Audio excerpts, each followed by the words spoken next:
क्या आपने कभी ऐसा सपना देखा है जैसे आप किसी तेज बहते हुए पानी में डूब रहे हैं, या आप किसी ऊंचाई से गिर रहे हैं और अचानक नींद खुल जाती है, या आप कहीं बंद हैं और निकल नहीं पा रहे हैं, या कोई भी ऐसा सपना जिससे जागने के बाद भी आप महसूस उस सपने को कर रहे होते हैं।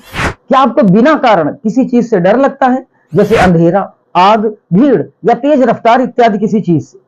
तो रुक जाइए, क्योंकि ये संकेत हो सकते हैं कि आपकी आत्मा पिछले जन्म की मृत्यु की स्मृतियां आज भी अपने भीतर समेटे हुए है। नमस्कार दोस्तों, स्वागत है आपके अपने फ्री रुद्रा एस्ट्रो विज्ञान चैनल में।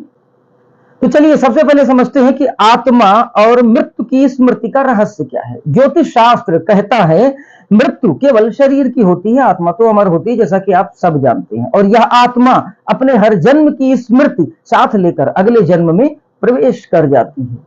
यही कारण है कि कुछ बच्चे जन्म से ही डरते हैं किसी खास चीज से। ना उन्हें किसी ने सिखाया, ना उन्होंने कुछ अनुभव किया, फिर भी डर है तो है। दरअसल ये डर नहीं, पिछली मृत्यु के निशान हैं जो आपसे कुछ संवाद करना चाहते हैं। दूसरा, जानते हैं कि अब कुंडली में मृत्यु के संकेत हम कैसे तलाशें।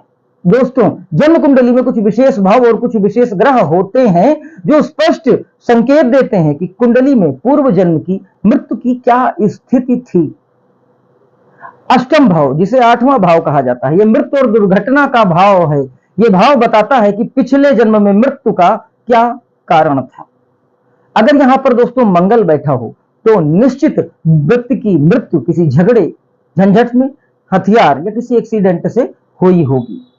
अगर अष्टम में चंद्रमा और शुक्र हो तो संभवतः डूबने से या फिर प्रेम प्रसंग में पड़ने से कोई दर्दनाक मृत्यु का संकेत देते हैं। वहीं यदि सूर्य अष्टम में हो तो आग से या फिर जल जाने से या सत्ता संघर्ष के कारण मृत्यु होना संभव है। राहु या केतु यदि हो तो रहस्यमयी, गुप्त या आत्महत्या जैसे मृत्यु के संकेत स्पष्ट कहे जा सकते हैं। अब 12वां भाव यानी कि द्वादश भाव, आत्मा का मोक्ष मार्ग, अर्थात आत्मा अपने लक्ष्य यानी परम तत्व तक क्यों नहीं पहुंची, ये जानना भी बहुत जरूरी होता है।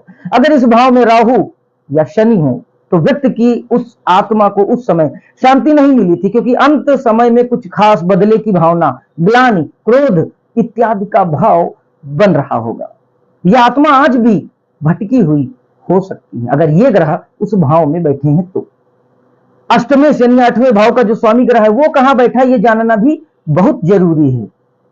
अगर अष्टमेश यानी 8वें भाव का स्वामी 6वें, 8वें या 12वें भाव में जाकर बैठा है तो यह दर्शाता है कि मृत्यु सामान्य नहीं थी। और वही अष्टमेश यदि पापक पीड़ित हो या बुरे ग्रहों के साथ हो तो यह निश्चित। यदि राहु केतु से जुड़ा हो तो मृत्यु बहुत रहस्यमयी थी, या पता ही नहीं चला परिजनों को कि मृत्यु हो चुकी है या नहीं। बहुत मामलों में परिजन उस व्यक्ति को जीवित समझते रहे हैं जबकि उस व्यक्ति की मृत्यु हो चुकी थी। ऐसी स्थिति में जीवात्मा बहुत भटकती है।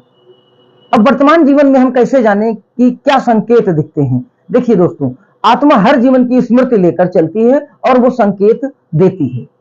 बार बार एक ही सपना आना, जैसे भागना, गिरना, पानी में डूबना इत्यादि, या फिर अचानक किसी स्थान पर जाने से घबराहट होना, बेचैनी होना, उलझन होना, किसी चीज से असामान्य रूप से डर लगना, जैसे ऊंचाई से, आग से, चागू से, पानी से इत्यादि से।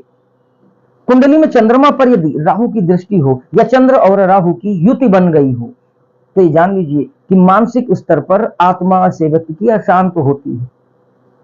समाधान कैसे मिल सकता है कि आत्मा को शांति प्राप्त हो जाए और अब हम इस सर्कुलेशन से बाहर निकल जाए। अगर आपकी कुंडली में भी ऐसे ही संकेत हैं तो घबराने की जरूरत बिल्कुल नहीं है। आत्मा को शांति दी जा सकती है। बहुत ध्यान से समझिएगा करना क्या है। केतु के मंत्र का जाप करना है। सामान्य सा मंत्र है ओम केम केतुवे नमः, 108 बार रोजाना रात्रि में कम से कम 15 मिनट या एक माला जपें। सोमवार को चंद्रमा को जल धीरे धीरे अर्पित करें। नीला या नारंगी वस्त्र का दान करें, खासकर शनिवार या अमावस्या की तिथि को। ध्यान और प्राणायाम करें। आत्मा से संपर्क स्थापित करने में आसानी होगी। आत्मा आपको कोई नुकसान नहीं पहुंचाएगी यदि न ही कोई दूसरी आत्मा आपकी तरफ आकर्षित होगी, तो कोई रिस्क नहीं है। दोस्तों, आपकी आत्मा चुप नहीं रहती, वो सपनों में, आपके डर में और आपकी कुंडली में वो सभी इशारे देती है। अब ये आपके ऊपर है, क्या आप उन संकेतों को समझ पा रहे हैं या नहीं समझ पा रहे हैं, या एक और जन्म उन अधूरे सवालों के साथ आप बिताने वाले हैं। दोस्तों, अगर आपको यह वीडियो पसंद आया हो तो रुद्राष्ट्र विज्ञान के इस चैनल को जरूर सब्सक्राइब करना और बेल आइकॉन बटन को प्रेस करना बिल्कुल ना भूलें। नीचे कमेंट करके आप जरूर बताएं, क्या आपने कभी ऐसा सपना देखा है जिसमें मौत का एहसास हुआ हो। दोस्तों, यह जो आपका चैनल है रुद्राष्ट्र विज्ञान, यह निःशुल्क आपकी कुंडली का समाधान करता है, विश्लेषण करता है, सरल और सटीक उपाय भी बताता है, क्योंकि इस चैनल का जो सूत्र वाक्य है वो है शास्त्र है, समाधान है। और निसंदेह शास्त्रों की रचना इसीलिए हुई कि हम किसी परेशानी से बाहर कैसे निकलेंगे, ज्योतिषी समाधान के जरिए। तो मुझे विश्वास है कार्यक्रम आपको जरूर पसंद आया होगा। अगले फिर किसी ज्ञानवर्धक कार्यक्रम में आपसे भेंट होगी। तब तक के लिए जय महाकाल।